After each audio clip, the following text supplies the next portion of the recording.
India is home to over 2 million temples, each a hub of faith, devotion, and wealth. But what if I told you some of these temples are sitting on fortunes bigger than the GDP of entire countries? You've heard stories of donations and offerings, but the reality is far beyond anything most of us imagine. By the time we reveal the richest temple, you'll question everything you thought you knew about wealth, religion, and power in India. In this video, we're diving into the secret world of India's temple riches, the history, the controversies, the hidden treasures, and the shocking scale of their wealth. And trust me, the number one richest temple will leave you stunned. To understand how temples in India amassed such wealth, we need to go back centuries.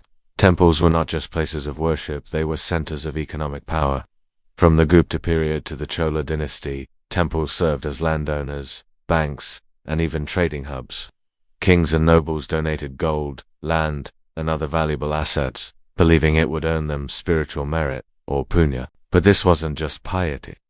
Temples often reinvested these resources into their local economies.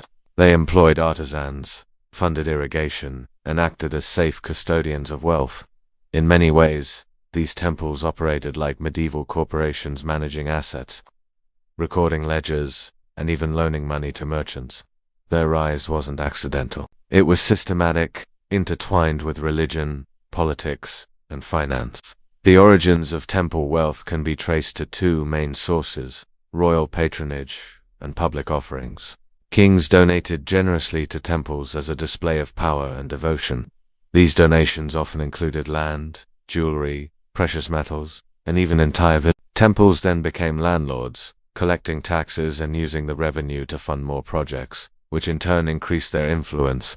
Public offerings, however, were even more astonishing. Devotees from across the country, sometimes even foreign visitors, would donate gold, silver, cash, and rare artifacts. Certain festivals, like the Tirupati Brahmotsavam, saw donations in the tens of millions of rupees. Over decades, centuries even, these small acts of devotion compounded into unimaginable wealth. And here's the twist: much of this wealth isn't just sitting in temple vaults. It's invested in land, gold, real estate, and businesses.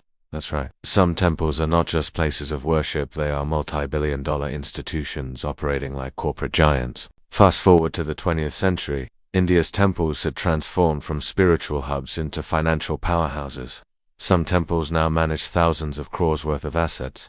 Take Tirumala Tirupati Devasthanams, TTD, for example. It handles over 2 million devotees daily and manages assets exceeding billions of rupees. Gold, silver, cash, and real estate all contribute to an astonishing balance sheet that few outside the temple administration can fully audit. These temples also started to combine this with other top temples like Padmanabhaswamy, Shruti Sai, and Vaishno Devi, and the numbers become almost surreal. These aren't isolated anomalies, they're a repeating pattern throughout India's history. Wealth concentrates in sacred institutions, often beyond public scrutiny, while societies struggle with inequality and economic instability. And the most shocking part, the number one richest temple isn't in the south, isn't in Maharashtra, and it isn't a household name for most Indians. Its treasures have been accumulating silently for centuries, and they are worth more than anyone could imagine. We've explored the origins of temple wealth, their rise to economic power, the controversies that follow, and the shocking patterns that persist even today. But the story, Richest, coming next will challenge everything you thought you knew about India's wealth, devotion, and the hidden financial empires of temples. Previously, we explored how India's temples became financial powerhouses through centuries of royal patronage, public devotion, and strategic economic influence. We discussed controversies, failed regulations, and the modern parallels of this incredible concentration of wealth. Now, it's time to reveal the jaw-dropping reality. The top 3 richest temples in India, and trust me, the number one will leave you speechless. Starting at number 3, the Shirdi Sai Baba Temple in Maharashtra. Though smaller in history compared to this temple has become one of the richest due to an enormous influx of donations in the modern era. Every day, tens of thousands of devotees visit, contributing cash, gold, silver, and valuable offerings. Estimates suggest the temple accumulates over 100 crore per year, and its total assets, gold, real estate, and cash, are conservatively valued at over 2,000 crore. The temple administration runs an extensive charitable network, including hospitals, educational institutions, and feeding programs. Yet the sheer scale of donations means that even after funding social projects, massive reserves continue to grow.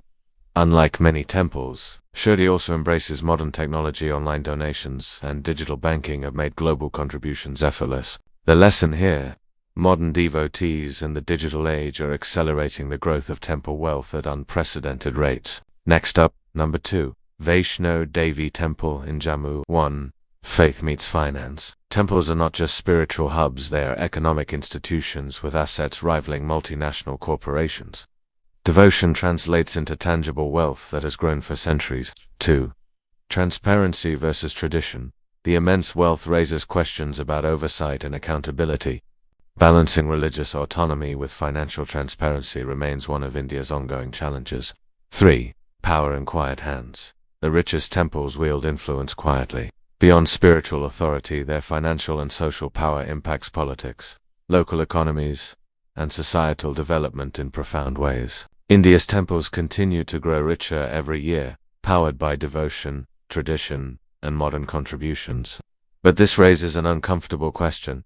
As private wealth accumulates in sacred institutions, who truly benefits: the devotee, the society, or the temple itself?